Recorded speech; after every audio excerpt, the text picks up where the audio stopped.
For all those joining us logging in, we're you know almost 4:15. So just hang tight. We'll get started very soon. And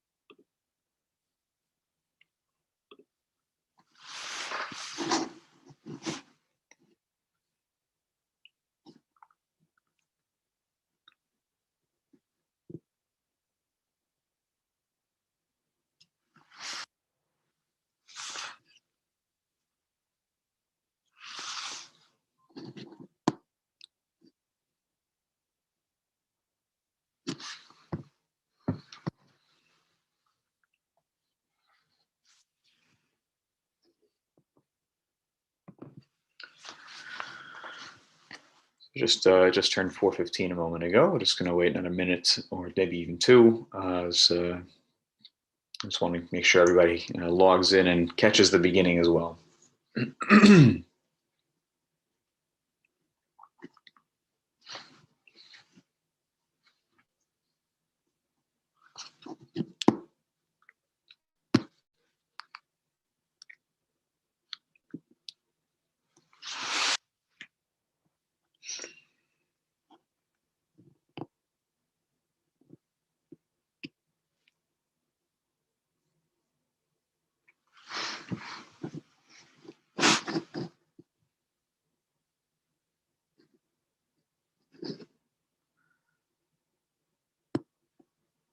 Those just joined us, we're just going to wait another moment more, and then we're going to begin our program today.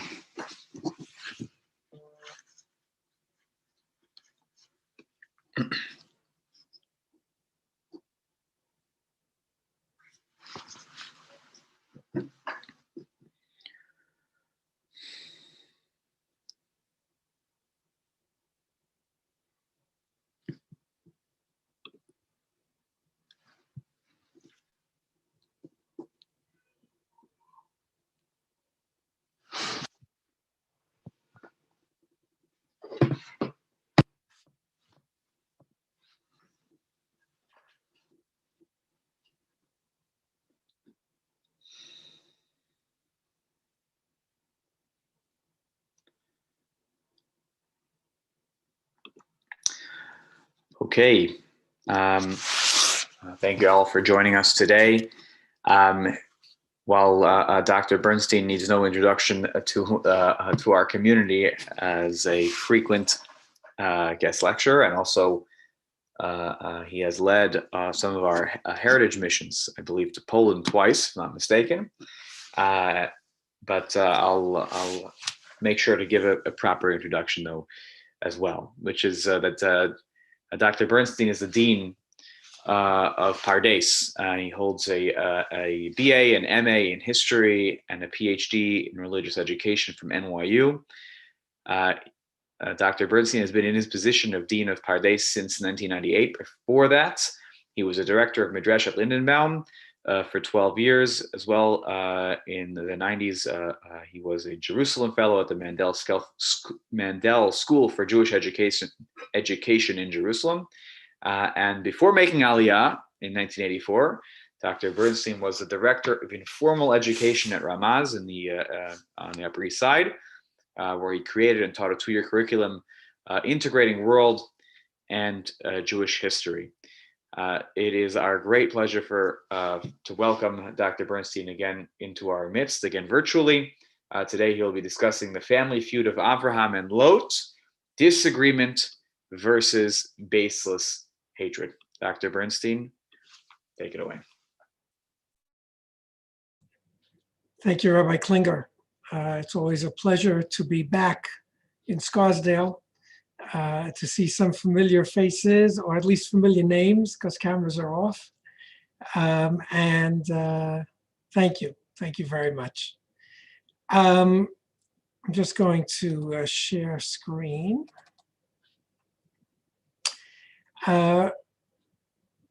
Today, We're going to be talking about something very close to the theme of Tisha B'Av. But I want to start out by recognizing someone who very much influenced the first half of this session that I'm going to be giving. And that is a woman named Nechama Leibovitz. Nechama Leibovitz was born in Riga in Latvia, went to Germany to get her PhD in Bible, and then made Aliyah around late 20s or 1930. She was a remarkable woman, especially for her time.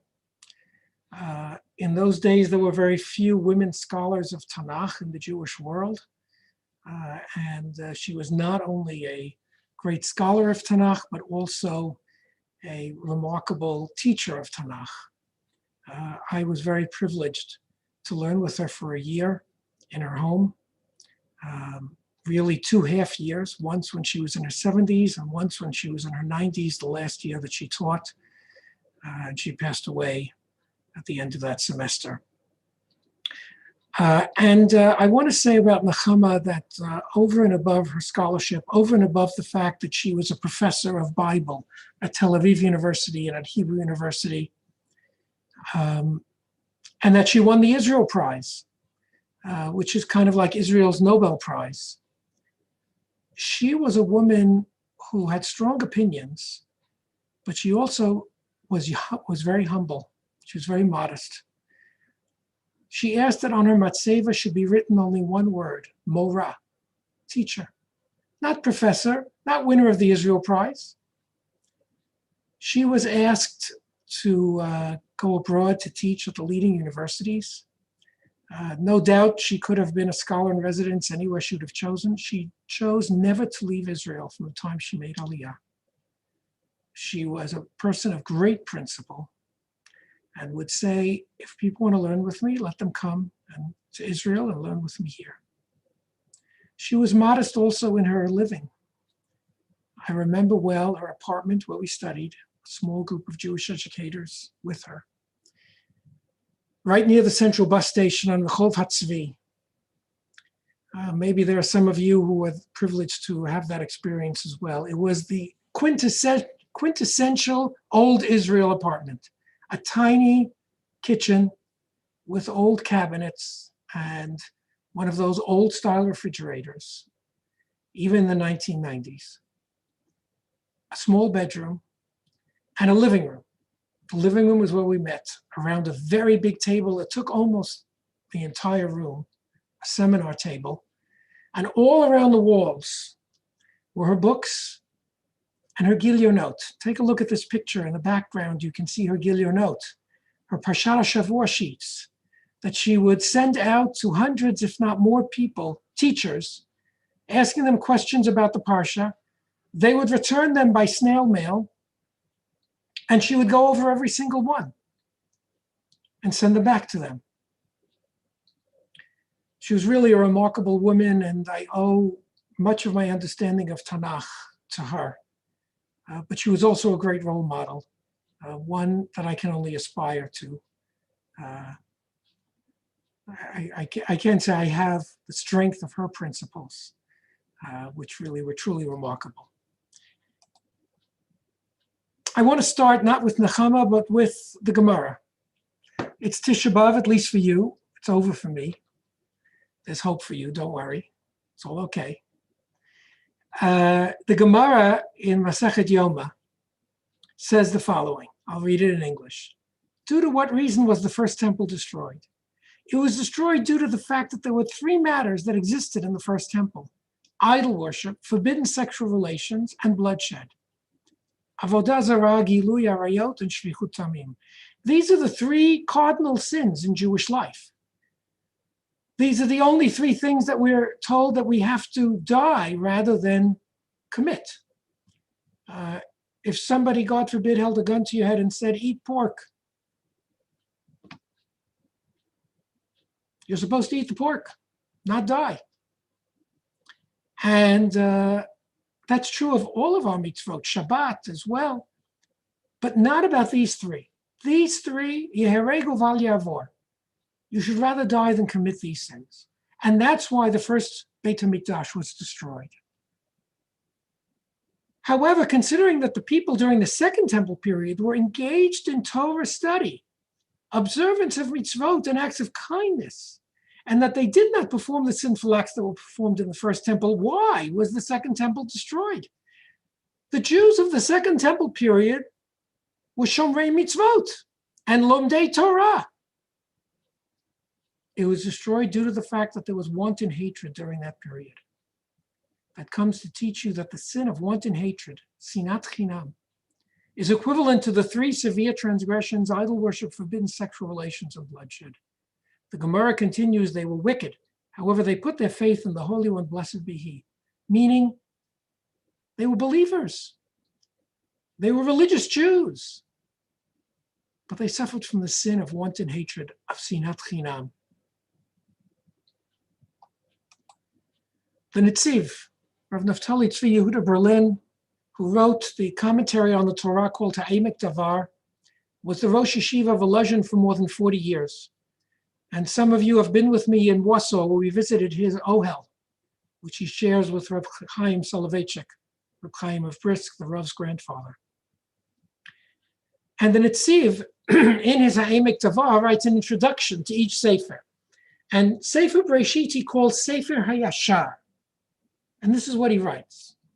The generation of the Second Temple were righteous and pious, engaged in Torah study, but were not upright, yashar, in their societal behavior. Due to their baseless hatred and cynical demeanor, they suspected anyone who was not religious in their mind's eye to be a Sadducee or heretic. This led to rampant murder and other horrors, leading to the temple's destruction. This was the greatness of our patriarchs. In addition to being righteous, pious, and lovers of God to the utmost degree, they were also yesharim. That means they were civil with other cultures, notwithstanding their idolatry. Our forefathers nevertheless extended them love and concern for their well-being to further civilization as a whole. To illustrate, we see how our patriarch Abraham made every effort to pray for the welfare of stone. He sought their survival even though he absolutely repudiated their evil acts, as it's clear from how he spoke to the king of stone. The Holy One, blessed be He, said to our father Abraham, you love righteousness and loathe wickedness. You love to vindicate my creations and you loathe to condemn them. That's from Midrash Rabbah. He literally was like the father of a multitude of nations. For even when one's son is not walking in righteousness, the father still seeks his son's well-being. So says the Netziv about Abraham. And with that, let's go to the text. Abraham is related to Lot. He's his uncle. Lot is the son of Haran. Abraham had two brothers, Haran and Nachor, and Haran dies. And Lot, it seems, comes to be with Abraham. So that when God tells Abraham, Lech Lecha, to go to Eretz Canaan,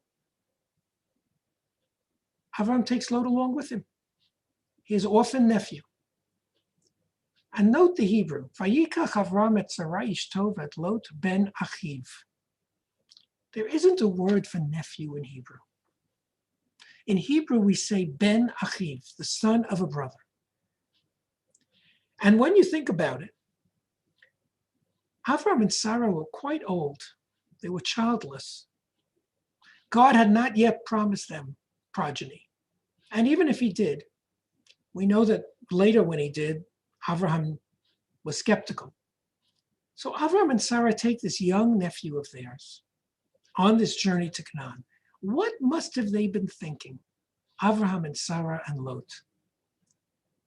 I'm sure that the possibility that Lot could be their heir, their inheritor, that he would not only inherit whatever wealth they had, but he would inherit the spiritual mission that Abraham and Sarah were on. It seems clear to me that that must have been on their minds.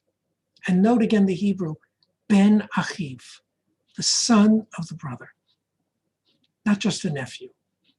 But in that word, in that phrase, Ben Achiv is the word son, is the word heir. But we know that relationships are hard. And family relationships are sometimes the hardest relationships. And we know that not only from life and from our own personal experiences, we know it also from our texts. We know it from Sefer Breshit. Sefer Breshit could easily be called the story of family dispute and sibling rivalry. Think about it. Adam and Chava are the first people on earth, and the text tells us that their two children, the first two brothers in the world, one of them kills the other. And if we go on, Noach and his sons don't exactly have the perfect relationship. And if we still go further, Avram has to send Yishmael away, has to send Hagar away. And we all know about Yaakov and Esav and their rivalry. And of course, the ultimate story of sibling rivalry in Sefer Breshit, of family relation problems, the story of Yosef and his brothers, where the brothers literally sell him into slavery. So Avram Avinu and Lot also didn't have a simple relationship. And that's what we're going to try to follow now. So notice, again, Avraham takes Sarai at this point. I'm sorry, I'm calling him Avraham, even though he's not yet officially Avraham. And Sarah is not really Sarai yet, she's Sarai. But we'll go back and forth with those names. Avraham and Sarah and Lot, meaning the family unit, ve'et kol v'chusham, and all their possessions, and everything, and ve'et hanefesh asher asu b'charan, souls they had acquired, probably followers of monotheism, of ethical monotheism that Avraham started. So family, possessions, followers, and they go to Eretz Canaan, they go to the land of Canaan or Israel. And sure enough, there's a famine in the land, not long afterwards. And Avraham and Lot, Avraham, Sarah, and Lot go down to Egypt because of the famine. And in Egypt, we're not going to get into the details of that story. It's not a great story, but worth studying, just not now. And Pharaoh, benefited Avraham for her sake, meaning Sarah's sake. And he had flocks and cattle and he-donkeys and men servants and maid servants and she-donkeys and camels. Meaning, we don't know if Avraham was wealthy when he came to Eretz Canaan. But we know that in Egypt, he definitely becomes very wealthy. Maybe he was wealthy before too, but he makes a financial killing in Egypt. וגם ללוט, ההולך את אברהם, היה צאן ובקר ואוהלים. And Lot, who was with Avram, remember, he is the orphan nephew, the only child, quote unquote, with Avram and Sarah at the time. He also makes it big. And here begins the problem. Because Lot here has achieved financial independence.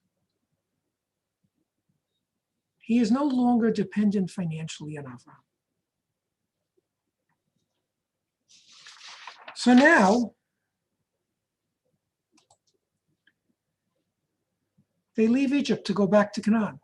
Vayal Avram mitzrayim hu v'ishto v'chol asher lo v'lo timo hanegva.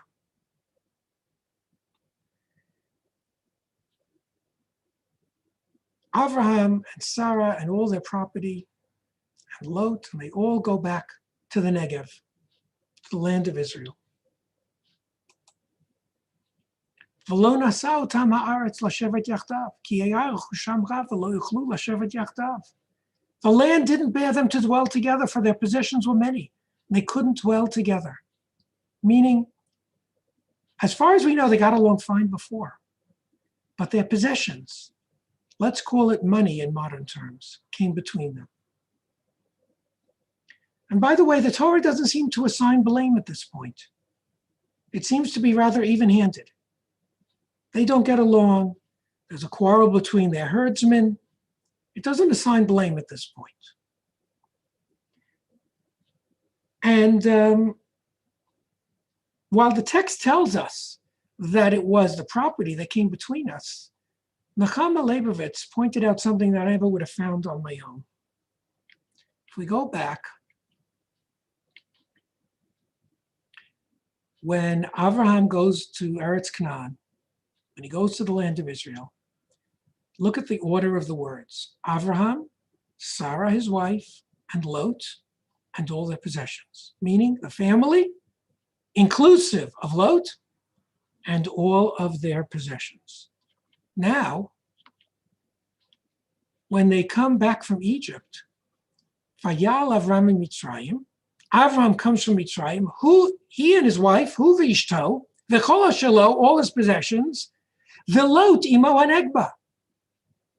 Literally, the possessions, v'chol shelo, come between Avraham and Sarah on the one hand, and Lot on the other hand. The wording tells us that it was the possessions that came between them. That money came between them. And we know such things can happen. Family relations or relations between friends can sometimes go down the tube because of money. What's that adage? Never do business with friends. And some say never do business with family. Sometimes it can work out, but sometimes it doesn't.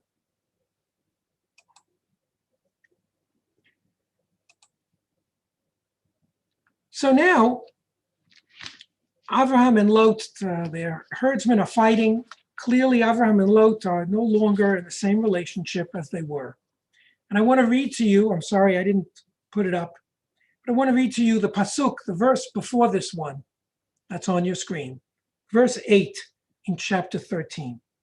And in verse 8 it says, Vayomer Avram el Lot. Avram says to Lot, Al nati miriva beini uveinecha uvein ro'ai uvein ro'echa. Let there not be fighting between you and me, and between your shepherds and my shepherds. Ki anashim achim anachnu. For we are brothers. Wait a minute. Were they really brothers? They weren't brothers. They were uncle and nephew. And how do we say nephew in Hebrew? Ben ach. So what has Avraham done in his language? He's taken away the word ben. He says, Anashim achim anachnu. We're brothers.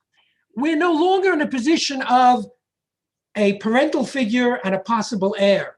No, we're not in that hierarchical position anymore. Now we're peers. You're wealthy, I'm wealthy. We're brothers.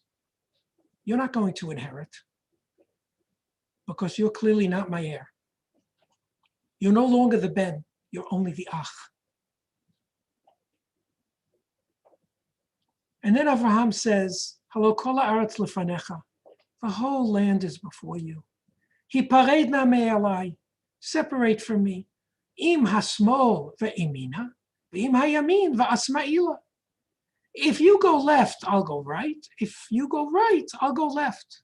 Clearly they're facing north because we know that Lot will choose to go east. So they're facing north. And Avram makes a very generous offer. He says, you know what? We're not getting along. What's the saying? High fences make good neighbors, right? Like sometimes the best thing is to have a separation. And let's not fight. You go one way, I'll go the other way. You choose whichever way you want to go. That's what Avram says to Lot. And the text continues, Vayisa Lot et einav. Lot looks up and he sees the plain of the Jordan and he sees its very fertile ground, like Egypt. Vayivchalo, looking at verse 11, Vayivchalo Lot et kol kikar yadein, Vayisalot mikedem v'yipardu ish me'al achiv.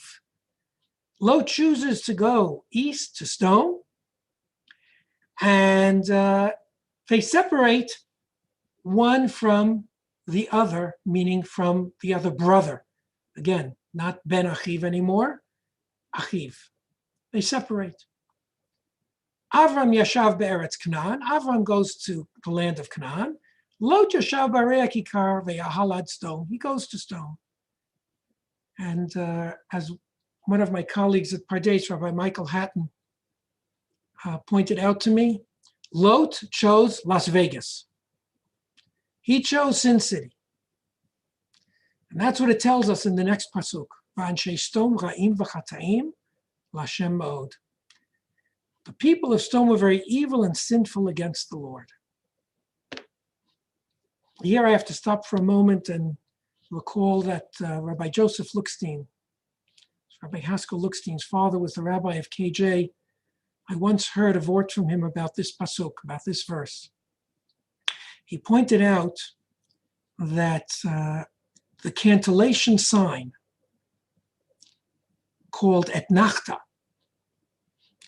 which almost every biblical verse has, and which is a kind of a stopping point, it's kind of a pause, maybe a semicolon or a comma.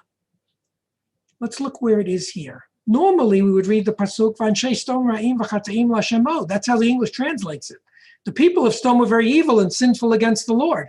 Sounds right. Rabbi Joseph Lookstein pointed out the etnachta, the pause, is under the word chataim, under sinful. And so maybe the way to read it is like this. V'anshei Sdom ra'im v'chataim l'Hashem ma'od. They were very much for Hashem, but they were ra'im v'chataim. Maybe the people of Sdom was somewhat like the people of the Jews of the Second Temple. Maybe they believed in a deity. Maybe they spoke the right words sometimes religiously, but they were ra'im v'chataim. They were evil and sinful.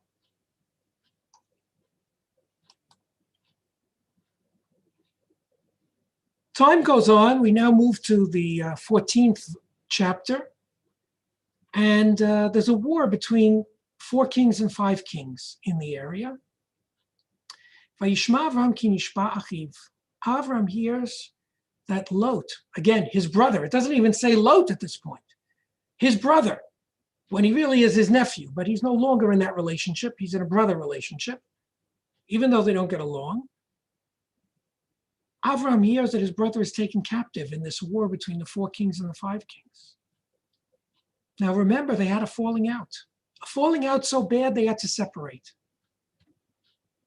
They're in a broigus. They're in a conflict. What does Avraham do when he hears that his nephew Lot was taken captive? Vayerak et chanichav yilidei veito shmona asar u'shlosh meot vayodov adan. Avraham takes all of his men, 318, arms them, and travels all the way up north to Dan to rescue Lot. Avraham was in the south of Eretz Yisrael. If I would drive there in a car today and take Route 6, which is a very fast highway, it would take me 3 or 4 hours to make that journey. In those days, it must have taken many days for Avraham to go and to risk everything and fight to get Lot free. And yet he does it.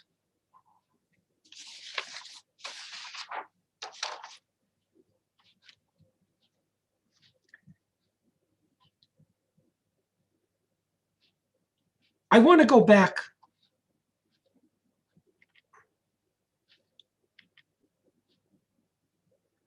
to this generous offer that Avraham makes to Lot. If you go left, I'll go right. If you go right, I go left. Clearly, the pshat is they're speaking geographically. They're looking at the land, and they're talking east and west. That's the pshat. I want to take a little bit of liberty with that.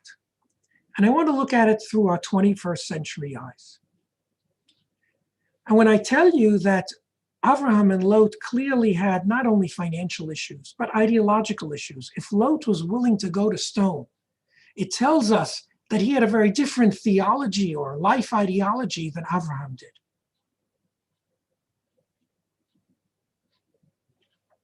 So I'd like to say there's more to this struggle than just finance. There are also different beliefs, different opinions. And when we read with 21st century eyes, left and right, we think about the political arrangements that originated in the French National Assembly in 1789. It was in the French National Assembly that the monarchists sat on the right and the revolutionaries sat on the left. And ever since then, when we speak about left and right, we're talking about the left being the people who are more liberal, who are more progressive, who are more revolutionary, socialist, communist. That's the left.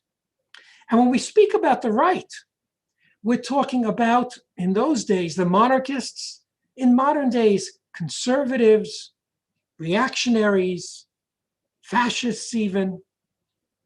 That's how we understand left and right today.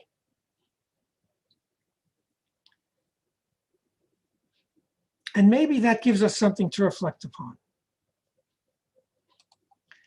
Because in communities where people on the left and on the right are finding it harder and harder to speak to each other, not only to speak to each other, to hear each other. They often go their separate ways. They watch different TV channels. They read different newspapers. They live in different echo chambers. Often they can't speak to each other anymore. Worse, they can't even hear each other anymore. But the story of Avraham and Lot has a falling out due to business, due to ideology and theology. And it ends with Avraham taking great risks to rescue his brother, his nephew, but who is called his brother. And there is something very deep and moving about that. True brothers will come to each other's aid, even if they're in a bregus, even if they're in conflict. True brothers and sisters care about each other and will rescue each other in times of danger. And as the Ramban teaches us, Ma'aseh avot siman lebanim. The actions of our forefathers are a sign to the children. And if so, then what can we learn from this? If we are the true descendants of Avraham, are we ready to rescue our brethren in their time of need, when they are in danger, be it physical danger or spiritual danger? For example, can we set aside the real differences between Israeli and diaspora Jewry in our time of need when one of us needs the other?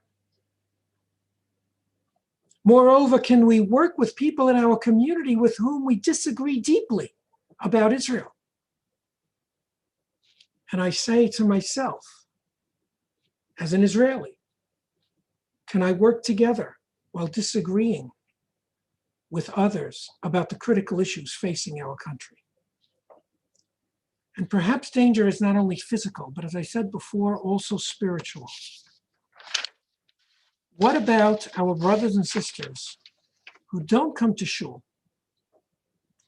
What about our brothers and sisters in our community who don't observe Shabbat?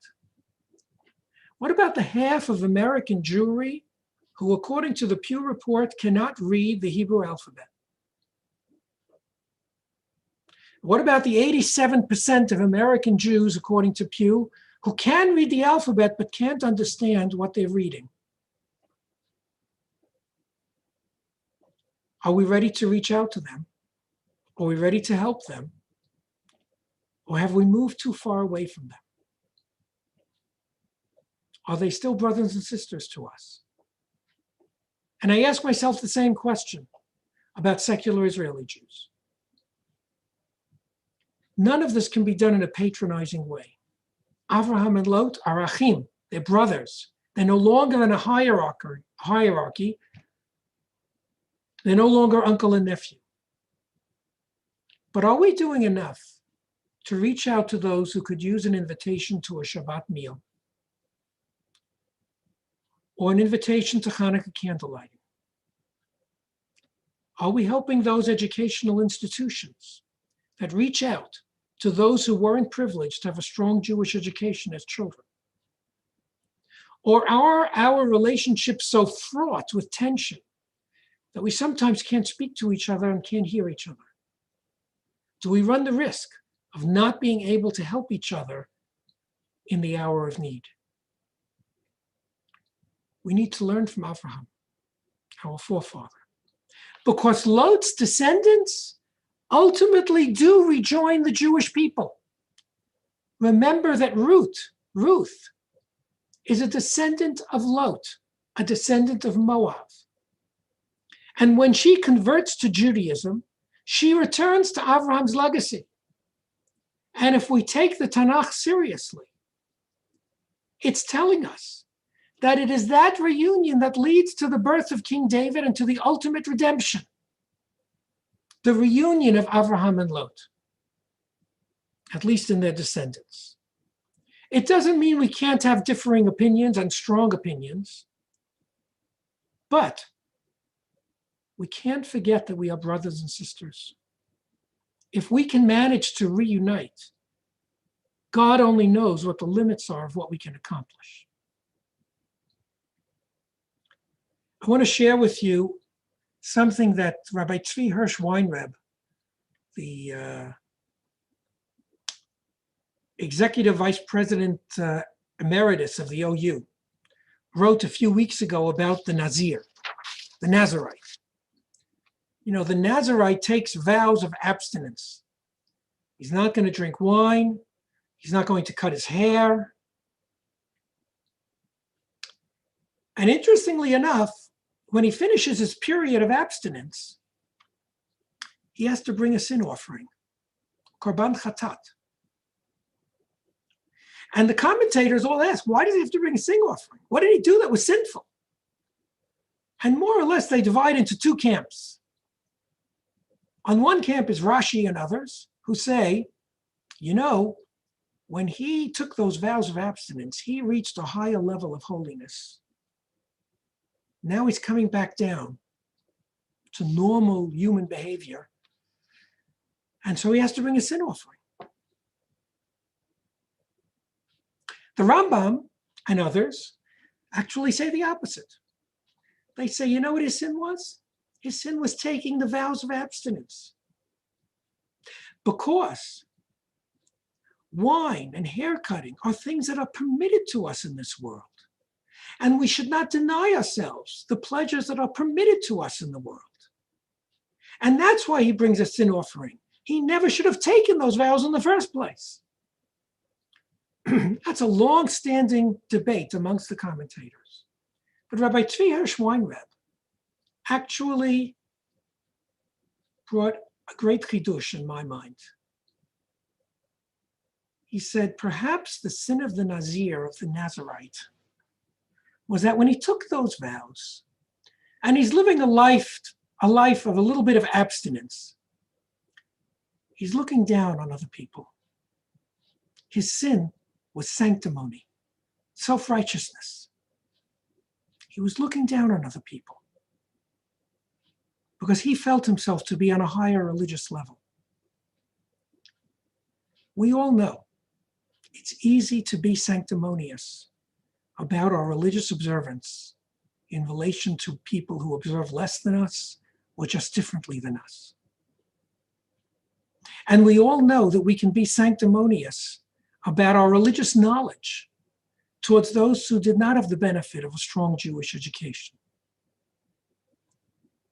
And we can also be sanctimonious when it comes to our politics. If you've read Jonathan Haidt's The Righteous Mind, which I urge you to do,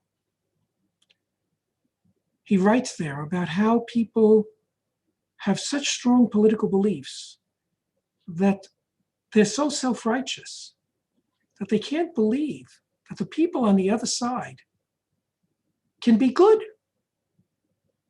They must be evil if they believe those things. Instead, perhaps what we need to do is to add a dose of humility to our views. And here I want to go back to where I started with Professor Nechama Leibovitz, or as she preferred to be called, Nechama. If anybody here studied with Nechama, you know she had very strong views. She was not shy about expressing them. But she also had a dose of humility. She also didn't take herself too seriously. She eschewed the titles of professor and winner of the Israel Prize. She just wanted to be Morah. That's what she had put on her matzeva. Morah, teacher. When she answered the phone, she answered Nechama. That's what she preferred to be called. She didn't want to put on airs. She wanted to live a life with a dose of humility, despite her strong views.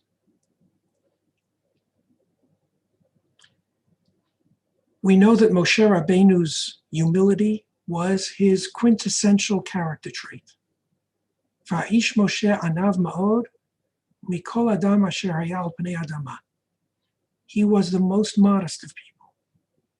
And we know from our own liturgy that in the Amidah, in the silent meditation, at the very end, we say 3 times a day, Elokai netzor lashoni mira, and we ask therefore humility. On Shabbat and holidays, we say it 4 times. On Yom Kippur, we say it 5 times. Humility is a good midah. It's a good Jewish character trait. And perhaps if we can find a way to add a dose of humility to our religious views, the way we look at other people, our political views, then perhaps we can begin to avoid the sin of sinat chinam, of baseless or wanton hatred. I don't know everything. There is more than one way to understand an issue. I don't know the personal experiences of the people who disagree with me. If the fast days are meant to be days of reflection and self-improvement, which they are, perhaps we have to examine ourselves for the sin of sanctimony and self-righteous behavior towards others. And maybe that can help us, as I said, avoid the sin of sinat chinam. My bracha to all of you, and to me as well, because I need it too, is that we should be able to avoid sanctimony in our relationships, especially with those with whom we disagree. May we maintain our views and beliefs, but with a dose of humility that we don't know it all. Thank you very much. Amen. Thank you very much, Dr. Bernstein, for that excellent talk. And I just want to open the floor to anybody. If there are follow-up questions for Dr. Bernstein, you can simply unmute yourself, or if you prefer putting it in the chat box, I'm happy to relay the question.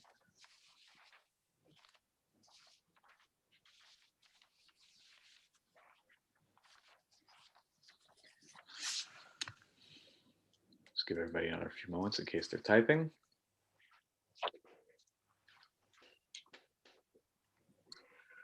Okay, well, you know what, I guess we'll end it here. Thank you so much, Dr. Bernstein, for an excellent presentation. And the message is, of course, extremely relevant. And I hope that that bracha does come to bear, and we are all able to have those types of relationships. Thank you all for joining us, and we can't wait to next time. Hopefully, we'll have Dr. Bernstein in person in our shul. Halavai. Bye-bye. Take care.